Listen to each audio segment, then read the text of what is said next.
Frattesi dipastikan absen di sisa Piala Dunia antar klub, pulang ke Italia jalani tes medis. Gelandang Inter, Davide Frattesi, dipastikan tidak akan tampil di sisa pertandingan Piala Dunia antar klub 2025. Pemain berusia 25 tahun itu mengumumkan langsung melalui unggahan di Instagram story-nya, seperti dikutip dari Finternews, bahwa ia akan kembali ke Italia untuk menjalani pemeriksaan medis lanjutan. Frattesi sejatinya turut diboyong ke Amerika Serikat untuk turnamen ini, namun belum sekalipun tampil dalam 3 laga fase grup Inter melawan Monterrey, Urawa Red Diamonds, dan River Plate. Cedera yang dialaminya sejak laga melawan Barcelona masih membayangi dan membuatnya belum dalam kondisi yang memungkinkan untuk tampil.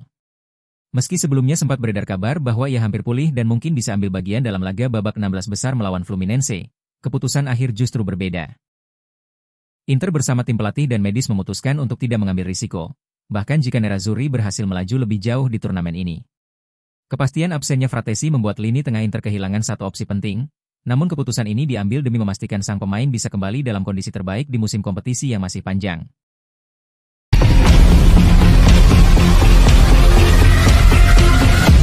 Genoa tengah bersiap untuk melepas beberapa pemain kunci demi mendapatkan dana segar guna memperkuat skuad musim depan. Nama utama yang kini jadi perhatian adalah Conny de Winter, bek asal Belgia yang menarik minat Atalanta, Napoli, dan Inter. Bek yang didatangkan dari Juventus ini tampil solid sepanjang musim 2023-24, mencetak 3 gol dalam 26 penampilan Serie A. Penampilannya yang konsisten membuatnya menjadi aset utama Genoa, yang kini memasang harga 30 juta euro untuk jasa sang pemain. Salah satu alasan dibalik harga tinggi tersebut adalah klausul yang disepakati saat transfer permanen de Winter dari Juventus tahun lalu, yakni Juventus berhak atas 20% dari hasil penjualan berikutnya. Hal ini memaksa Genoa menaikkan harga agar tetap mendapat keuntungan signifikan. Sementara itu, Alan Maturo sudah dipastikan akan meninggalkan klub. Bek serbabisa asal Uruguay itu bergabung ke Levante dengan status pinjaman selama 1 musim, disertai opsi pembelian senilai 12 juta euro. Levante akan membayar 500.000 euro untuk pinjaman awal, seperti dilaporkan oleh jurnalis Argentina, Cesar Luis Merlo. Dengan 2 bek yang potensial dilepas, Genoa berupaya menjaga keseimbangan antara strategi keuangan dan perencanaan teknis dalam menyambut musim baru.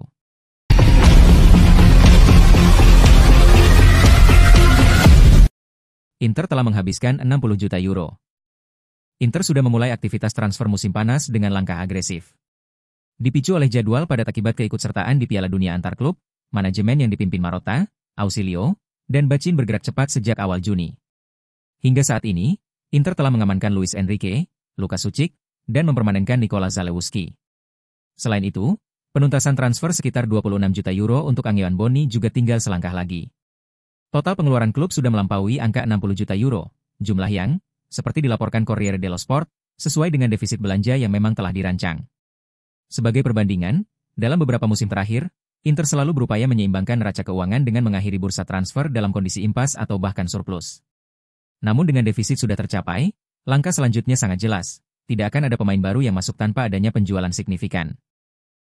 Salah satu nama yang terus dibidik adalah Giovanni Leoni, bek milik Parma yang juga diminati AC Milan. Tapi Inter hanya bisa melanjutkan negosiasi jika berhasil melepas pemain seperti Jan Bisek, yang belakangan dikaitkan dengan sejumlah klub Premier League. Hal serupa berlaku di lini depan. Setelah Pio Esposito dikonfirmasi bertahan dan Boni hampir resmi bergabung, ruang di lini serang menjadi terbatas. Karenanya, hanya jika Mehdi Taremi hengkang, Inter akan mempertimbangkan tambahan penyerang, dan kemungkinan besar melalui formula pinjaman. Dengan bursa yang masih panjang, keseimbangan antara belanja dan penjualan kini menjadi kunci strategi transfer Nerazzurri di fase berikutnya.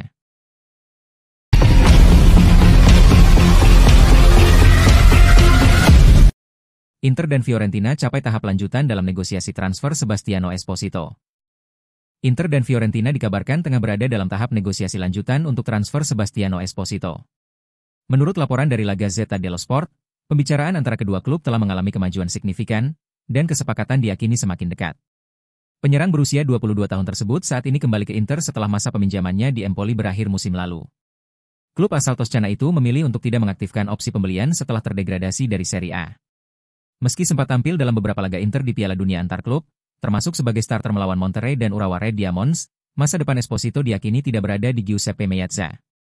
Dalam beberapa musim terakhir, sang pemain memang terus dipinjamkan ke berbagai klub, termasuk Spal, Venezia, Basel, Anderlecht, Bari, dan Empoli. Sejumlah tim sempat menunjukkan minat, seperti Parma dan Como, namun kini Fiorentina disebut sebagai kandidat terdepan dalam perebutan tanda tangan Esposito. Inter telah memberikan lampu hijau untuk transfer ini dan saat ini kedua klub sedang membahas besaran biaya. Masih menurut Gazzetta, nilai transfer diperkirakan mencapai 10 juta euro, dan apabila tidak ada kendala berarti, kesepakatan final diyakini akan tercapai dalam waktu dekat.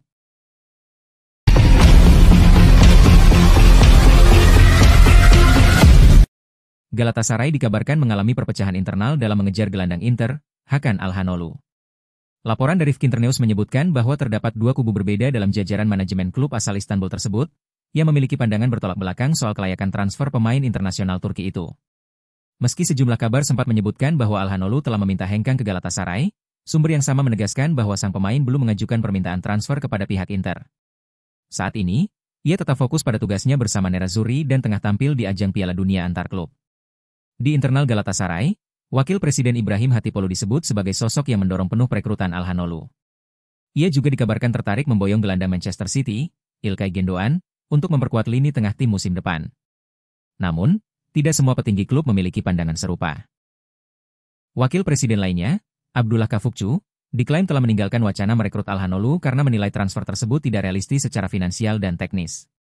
Kavukcu disebut sudah mengalihkan fokus ke target alternatif. Pada akhirnya, keputusan final akan berada di tangan Presiden Galatasaray, Dursun Özbek. Ia berpotensi untuk tetap mendorong negosiasi demi membawa pulang bintang timnas Turki itu ke Istanbul, atau justru memilih mundur dan mencari opsi lain di pasar transfer.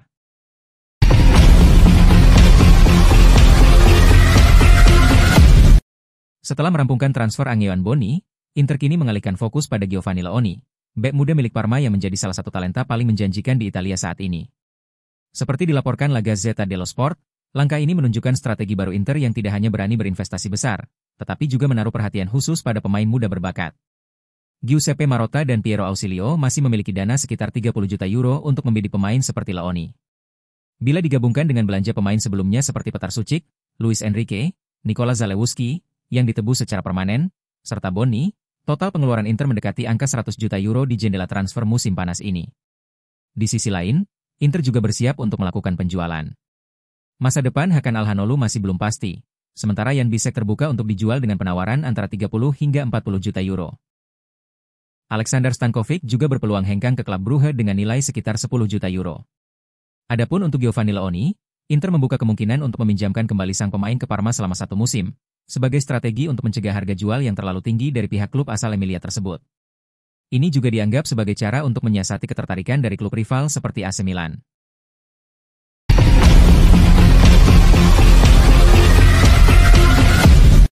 Inter Milan, yang berpisah dengan Simone Inzaghi, kini telah menunjuk mantan pelatih Primavera mereka yang musim kemarin menyelamatkan Parma dari jurang degradasi, Christian Chivu untuk memimpin tim. Dengan demikian, juga mengingat kegagalan mereka mencapai semua target musim lalu, mereka telah memasuki fase baru dan moto mereka tampaknya adalah memperkenalkan pemain muda. Meski banyak pemain berpengalaman masih berada di skuad, jelas Inter perlu secara bertahap memasukkan lebih banyak talenta untuk mempersiapkan masa depan. Banyak yang masih berpendapat bahwa mereka tidak siap dengan kepergian Inzaghi. Chivu telah melatih Esposito dan Charboni di Primavera, Bonni meraih sukses besar bersamanya di Parma, dan awal yang gemilang dari Sucic menunjukkan bahwa ada sesuatu yang telah dilakukan dengan benar sejauh ini.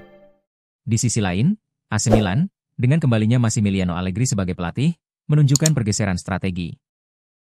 Kedatangan Luka Modric, pemain veteran berusia 39 tahun, menjadi bukti nyata bahwa Milan kini memprioritaskan pengalaman dan kepemimpinan di lapangan. Meskipun tetap merekrut talenta muda seperti Samuel Ricci dan membidik Giovanni Leoni, fokus pada pemain yang sudah matang di level tertinggi menjadi ciri khas pendekatan Allegri. Perubahan ini menarik untuk diamati, mengingat kedua klub kota Milan kini mengambil jalan yang berlawanan dalam membangun skuad mereka. Inter dengan Chivu memilih jalur pengembangan pemain muda, sementara AC Milan dengan Allegri lebih condong ke arah pengalaman.